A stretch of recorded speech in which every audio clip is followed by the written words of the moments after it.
Une nouvelle campagne électorale a donc commencé depuis ce matin. Les deux candidats n'ont pas perdu de temps, je vous le disais. Avant d'y revenir en détail, voici l'ensemble des résultats définitifs de ce premier tour de la présidentielle. C'est le retour du duel droite-gauche et c'est le retour aussi, on le disait, d'une forte participation. Françoise David.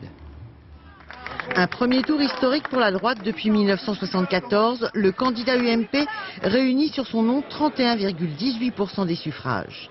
Avec 25,87%, Ségolène Royal égale le résultat de François Mitterrand en avril 1981.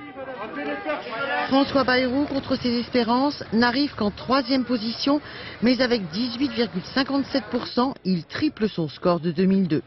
En revanche, avec 10,44%, Jean-Marie Le Pen réalise son plus mauvais résultat depuis 1988. La gauche et les écologistes sont très affaiblis. Seul Olivier Besancenot tire relativement son épingle du jeu. À eux 6, ces candidats recueillent 10,5% contre près de 20% en 2002. La bipolarisation est de retour.